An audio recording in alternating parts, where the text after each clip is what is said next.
Good afternoon civil third year. Welcome to RIT online classes. तो आज हमारा lecture 12 है, एडवांस कंस्ट्रक्शन 13 है, एडवांस कंस्ट्रक्शन टेक्नोलॉजी का।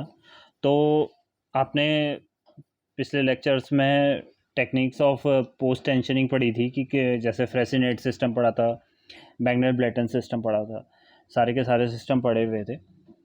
तो आज आपका जो नेक्स्ट है ये है, इसमें आपको इम्पोर्टेंट टर्म्स बताए गए हैं। कुछ हम लोगों ने अभी तक की पुरानी क्लासेस में कुछ टर्म्स पढ़े थे जिनके बारे में शायद आपको पहले से मालूम होगा, लेकिन थोड़ा आज इस चीज़ पे एक आपका ये टॉपिक है तो ये छोटे टर्म्स आपके एग्ज़ाम्स में आ सकते हैं। ठीक है, तो सबसे पहला जो है वो है स्टील प्लेट्स। आप लोगों ने देखा था कि हम लोग स्टील प्लेट्स यूज़ कर रहे हैं प्री स्ट्रेसिंग के कार्य में।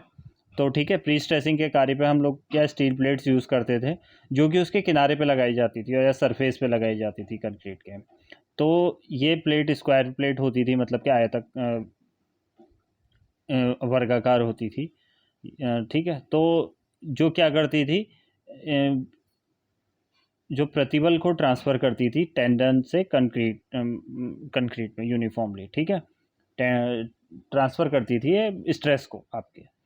तो इसे हम कहते, इससे हमारा क्या होता था, ये इसका यूज़ होता था।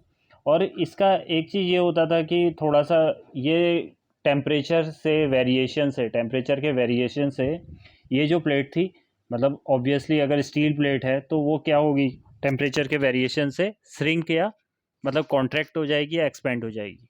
ठीक है, तो उसकी वजह से कंक्रीट में क्या आ जाते थे, क्रैक्स आ सकते थे। मतलब ऐसा होता है, मतलब क्रैक्स आ जाते हैं। ठीक है, तो इसको रोकने के लिए मतलब हम लोग क्या करते हैं कि वहाँ पर लकड़ी लगाई जाती है, लेकिन लकड़ी आप लोगों को पता है कि उतना ज़्यादा नहीं चल पाएगी, लेकिन जो क्रैक्स हैं उनको रोकने के लिए हम लोग वुड का यूज़ करते हैं। ठीक है, जो सेकंड है आपका वो है हाई परफॉर्मेंस कंक्रीट। मतलब कि आप लोगों ने सुना था अभी तक कि हम लोग कंक्रीट को, एक नॉर्मल कंक्रीट है लेकिन एक हाई परफॉर्मेंस कंक्रीट होता है। ठीक है, तो इसमें क्या है कि इसका जो ग्रेड होगा वो काफ़ी हाई होगा और इसकी अपारगम्यता, इम्परमेबिलिटी भी अच्छी होगी। ठीक है, मतलब इस मतलब लेस कम होती है, मतलब अपारगम्यता कम होती है, 10⁻⁻10 मीटर पर सेकंड से भी कम होती है। ठीक, देयरफॉर इसका जो वाटर टाइटनेस होगा वो काफ़ी ज़्यादा होगा और ये क्रैक नहीं करेगा, इसके से ये सरफेस क्रैक नहीं होने देगा। ठीक है, आपका हाई परफॉर्मेंस कंक्रीट। और इसकी टेंसाइल स्ट्रेंथ भी काफ़ी अच्छी होगी, तनन सामर्थ्य जिसे हम कहते हैं वो काफ़ी अच्छी होगी। नेक्स्ट जो है आपका ग्राउटिंग। एक वर्ड आया था आपका प्री स्ट्रेसिंग में, ग्राउटिंग पोस्ट टेंशनिंग में।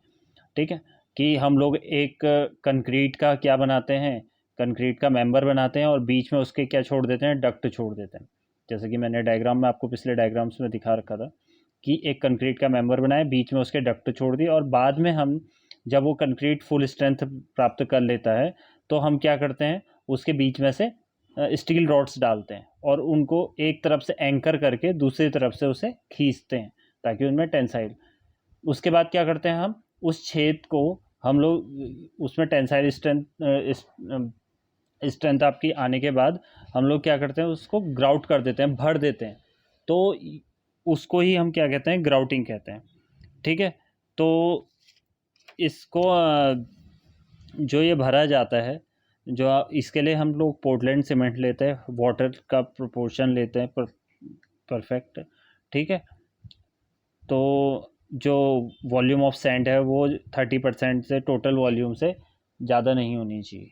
ठीक है, और ये सारी चीज़ें हैं। और एक अच्छा रिच मोर्टार लेते हैं इसको इस ग्राउटिंग के लिए, क्योंकि वहाँ पर वापस से जो आपने स्टील खींच रखी है वो वापस से अपनी जगह जाना चाहेगी। तो इसके लिए आपको एक अच्छा रिच मोर्टार चाहिए। ठीक है, जिसमें सीमेंट क्वालिटी अच्छी है। उसके बाद अब आपको अगर मटेरियल, अब आपका जो मटेरियल है, मटेरियल फॉर ग्राउटिंग, मतलब कि ग्राउटिंग का पदार्थ जो है ऑब्वियसली पोर्टलैंड सीमेंट हो गया, वाटर हो गया, सैंड हो गया। ठीक है, इसका जो प्रोपोर्शन है वो मेन रहता है। तो प्रोपोर्शन के लिए हम लोग क्या, नेक्स्ट आपकी हेडिंग जो है बैचिंग है। बैचिंग जिसे कहा जाता है, बैचिंग क्या होती है, बैचिंग ये होती है कि आपका जो आप सीमेंट ग्राउट के लिए उपयोग में सीमेंट, रेत या जो भी एडमिक्सचर यूज़ कर रहे हैं, श्रमिक्षक यूज़ कर रहे हैं, उन्हीं का जो मापन होता है उसको हम क्या कहते हैं, बैचिंग कहते हैं। ठीक है, तो ये किसके आधार पर होता है, भार के आधार पर होता है, मतलब उसके वेट, जो भी आप वेट ले रहे हैं उसके आधार पर होता है। तो ग्राउटिंग के लिए जो वाटर सीमेंट रेशियो है वो 0 से 4 तक लिया जाता है। अगर आप एडमिक्सचर यूज़ कर रहे हैं, अगर आप ग्राउटिंग में एडमिक्सचर यूज़ कर रहे हैं तो ये 0 से 32 या 22 इस तरीके से चले जाता है। लेकिन अगर नॉर्मल सीमेंट, अगर आपका जो मोर्टार है वो नॉर्मल है, तो फिर आप 0 से 4 तक आपका वाटर सीमेंट रेशियो रखा जाएगा। इसके बाद जो नेक्स्ट है, ये हेडिंग भी इम्पोर्टेंट है कि आपका जो स्टील है, जनरली आपका क्या होता है कि आप अगर कोई आरसीसी संरचना है तो उसमें क्या होता है कि आपकी वो संरचना खराब, एक उसका कारण ये रहता है कि कोरोजन, मतलब कि संक्षारण, अगर उसमें आपका कोरोजन हो गया है तो इन एंकर और एंकरेज और टेंडन्स को हम लोगों को क्या करना पड़ता है, बचाना पड़ता है, किससे, कोरोजन से। ठीक है, तो इसके लिए हम लोगों को क्या करना पड़ता है, अगर देखो जब आपका कोई भी मेंबर है जिसमें स्टील है, तो उसमें अगर छेद वेद हैं, कोई छिद्र छूट गए हैं डक्ट में, तो क्या होगा कि पानी अंदर चले जाएगा, जिससे क्या होगा, मॉइस्चर हो जाएगा। मॉइस्चर कैसे भी हो सकता है, उसके अंदर मॉइस्चर होगा तो कोरोजन अपने आप हो जाएगा।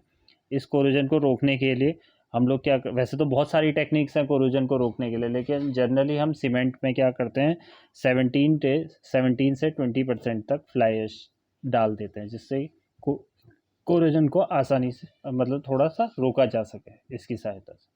तो आज के लिए क्लास इतना ही। Thank you.